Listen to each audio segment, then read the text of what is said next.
దుర్మార్గం చేసి వచ్చినా మాకు తెలియదు, నువ్వు ఎలాంటి వాడివో కూడా మాకు తెలియదు.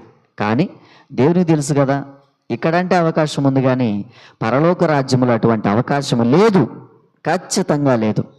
దేవుని రాజ్య సంబంధులు మాత్రమే దేవుని మందిరంలో ఉంటారు. దేవుని రాజ్య సంబంధులు మాత్రమే దేవుని రాజ్యమును స్వతంత్రించుకుంటారు. ఈ విషయం అక్కడ జ్ఞాపకం చేసుకోవాలి. 28, 29 వచనాలు మనం చదవగా, ఇది శత్రువు చేసిన పని అని అతడు వారితో చెప్పగా, ఆ దాసులు, మేము వెళ్ళి వాటిని పెరికి కూర్చుట నీకు ఇష్టమా అని అతనిని అడిగిరి. అందుకు అతడు, వద్దు,